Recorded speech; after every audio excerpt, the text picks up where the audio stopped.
Hola a todos, bienvenidos nuevamente con nosotros aquí en otra cápsula de cultura compulsiva. Me encuentro con Felipe Ríos.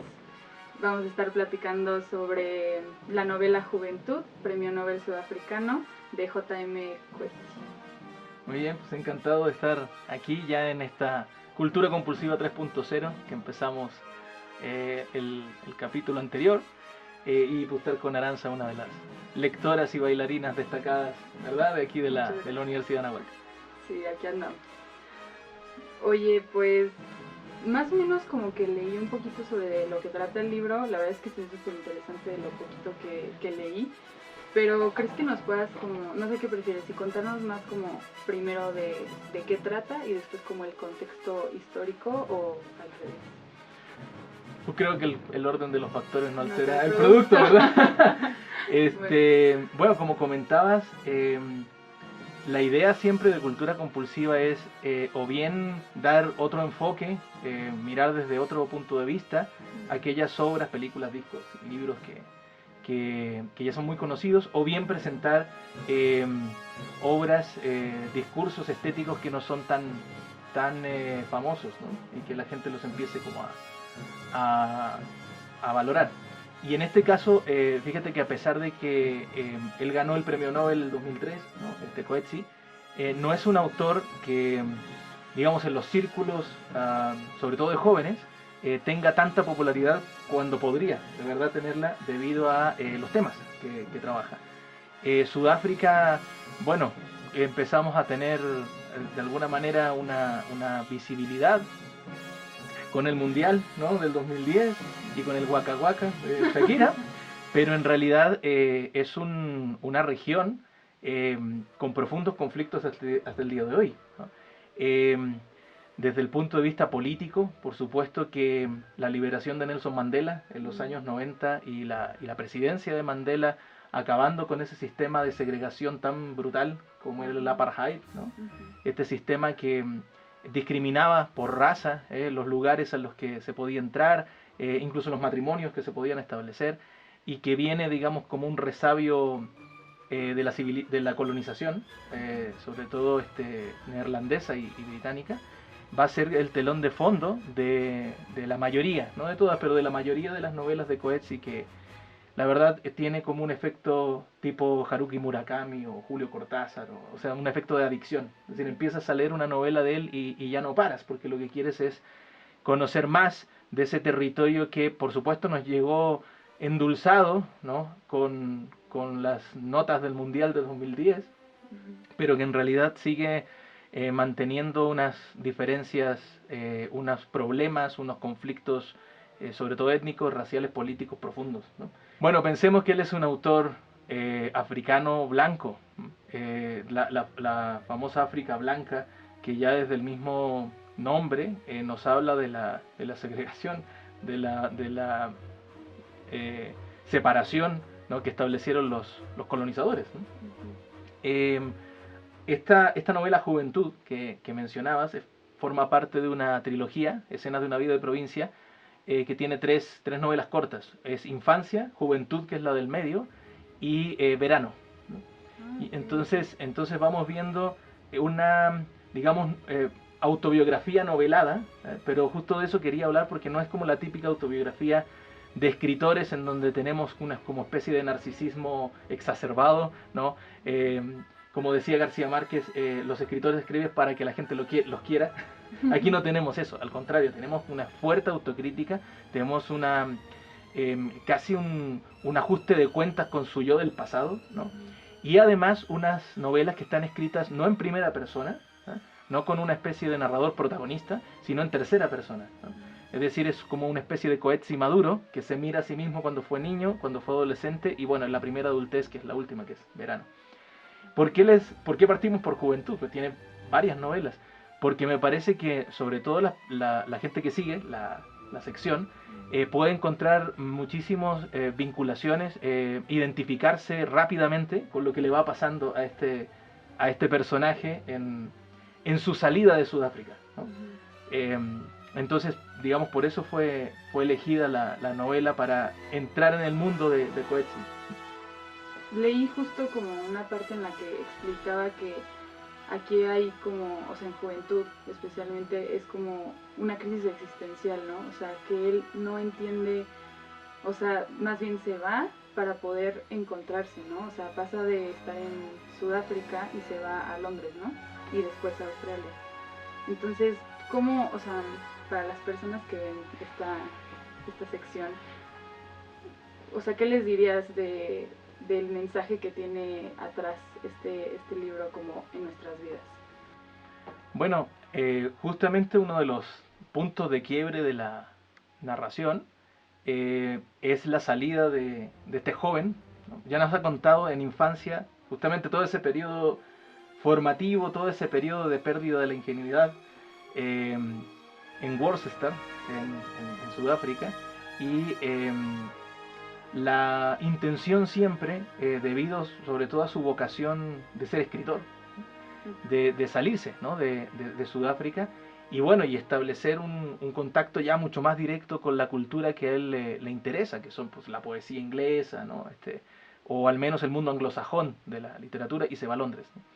Y ahí en Londres hay una cuestión que es bien interesante y que le sucede a todo, por eso también lo recomiendo para las personas, por ejemplo, que se van de intercambio, ¿no? O bien dicen, bueno, ya acabé la licenciatura y me voy a hacer una maestría al extranjero ya cuando seamos libres de la pandemia, obviamente, Sí, obviamente. y que ya adiós México y se acabó, pero te das cuenta que en realidad, aunque uno quiera ser un ciudadano del mundo, ¿no? De todas maneras no solamente arrastras tu pasado, arrastras el pasado de todo tu país, ¿no?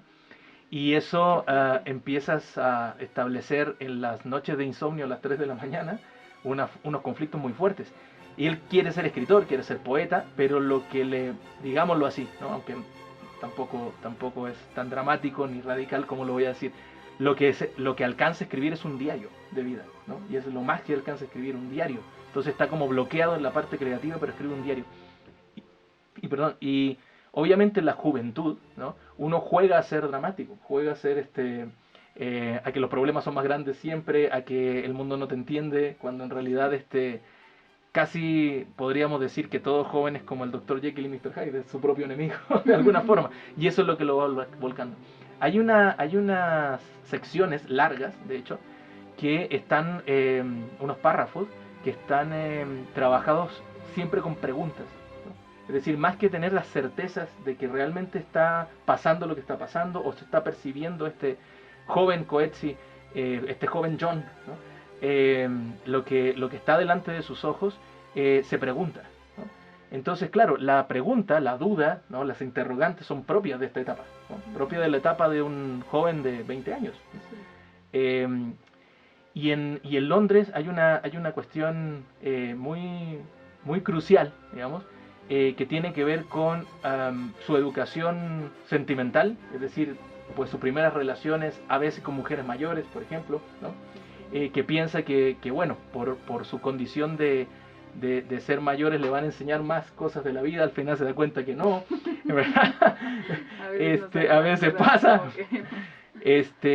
Y también el hecho de que descubre o redescubre Sudáfrica a distancia. Y esto le pasa a muchos escritores, sobre todo escritores que vienen de África o de América Latina, que se van a Europa y entonces descubren sus países a distancia. Es bueno poner tierra de por medio para que empieces a tener una conciencia más limpia, digamos, de tu país. Y se va a la biblioteca del Museo Británico a leer cosas sobre Sudáfrica, por ejemplo. Entonces es inevitable que de alguna manera Sí, siempre se va a como cruzar. su pasado, Exacto, exacto, ¿no? presente. Justo lo que tú estás diciendo. ¿Sí? Wow, está muy interesante, la verdad es que lo quiero leer, lo voy a leer. También te iba a decir, o sea, como que me deja mucho esta parte de que hay que ser como, o sea, tomar la responsabilidad de lo que queremos hacer de nuestras vidas, ¿no? O sea, porque justo en esta etapa en la que somos jóvenes, como que queremos descubrir si podemos vivir de lo que nos apasiona, ¿no? O sea, siento que sobre todo, pues, en este Instagram, ¿no? Arte y cultura, o sea, cómo nosotros artistas vamos a poder como vivir de lo que nos hace, pues, realmente felices, ¿no? Entonces él como que tomó las riendas de su vida y dijo, pues quiero ser escritor, me voy, y aunque no pueda dejar atrás el pasado, pues ni modo, hay que seguirle, ¿no? Sin duda. Hay otra cuestión interesante allí cuando está en Inglaterra, que es en algún momento, como estás tú comentando, el reforzamiento de las vocaciones, ¿no? Es decir, sobre todo las vocaciones artísticas, querer ser pues bailarina, ¿no? Querer ser escritor, ¿no? Músico, lo que sea. Si no tienes una voluntad de hierro, el mundo te termina pasando por encima, ¿no? Entonces, hay una parte que es muy interesante, que él tiene un gusto profundo, obviamente, por la poesía, ¿no? Sobre todo gente como T.S. Eliot, ¿no? Ezra Pound, que son poetas complicados, difíciles, ¿no? Y primero se enfrenta con una cosa que siempre es un calvario en la juventud, que es no tengo con quién hablar estos temas, porque todos están hablando de fútbol americano y de coches. No, a mí también me pasó, bueno, me sigue pasando. Y entonces, pero en realidad él estudia matemáticas, ¿no? en Sudáfrica. Y cuando llega a Londres, su trabajo es como programador, ¿no? De computadoras en IBM, ¿no? Y entonces, claro, para toda persona que vienes además de un país, digamos, con menores condiciones o condiciones más desfavorables, ¿no? Que te contraten en IBM en Londres, bueno, ya sería como el sueño dorado. Y él en realidad, toda la mecánica, toda la automatización de un trabajo de oficina, ¿no? Administrativo, lo que va haciéndole es poniéndole a prueba la vocación, ¿eh? Porque claro, pues cuando vas recibiendo ya una quincena habitualmente, pues te vas acostumbrando a las mieles de como decía en algún momento, de la vida burguesa, ¿no? Y sin embargo él, gracias al diario, creo que el diario es como una tabla de náufrago, ¿no? Como una salvación, para decir, bueno, en realidad está bien, no tengo un confort desde el punto de vista material, pero esto me da de comer, esto no me da para vivir, que hay una diferencia radical entre aquellas actividades que te dan de comer y aquellas actividades que te hacen vivir, ¿no? Y a escribir, para ti bailar, por ejemplo, ¿no? Te hacen vivir, a lo mejor no te dan de comer, pero te hacen vivir, ¿verdad? Y entonces, claro, esa está, digamos que ya la última parte en la cual él se da cuenta que además su tiempo en Londres se va a terminar, su estancia, digamos, en términos migratorios se va a terminar, y necesita volver a Sudáfrica ya con esta nueva visión que ha sacado desde afuera, desde el país colonizador, de hecho, ¿no? Desde el Imperio Británico, para reforzar ya en verano, que es la siguiente novela, su vocación, ¿no? como escritor. Wow. ¿Y tienes algo en el libro que nos puedas compartir? Algo que te... Bueno, para dejarlos enganchados, si quieres, leo yo un pasaje y otro lo lees tú, ¿no? Porque la cuestión de qué debería tener entrada en su diario y ser guardado para siempre afecta al corazón de todo lo que escribe. Si tiene que censurarse la expresión de emociones innobles, ¿cómo van a transfigurarse nunca tales emociones y convertirse en poesía? Y si la poesía no ha de ser el medio que lo transfigure de innoble a noble, ¿para qué interesarse por la poesía? Además, ¿quién dice que los pensamientos que escribe en su diario son sus sentimientos verdaderos? ¿Quién dice que mientras mueve el bolígrafo está siendo en todo momento el mismo de verdad? Puede que en un momento sea él y en otro simplemente esté inventando. ¿Cómo puede estar seguro? ¿Por qué tendría que querer estarlo? A ver, veamos. En realidad no iría a terapia ni en sueños. La meta de la terapia es hacerte feliz. ¿Qué sentido tiene? La gente no es interesante.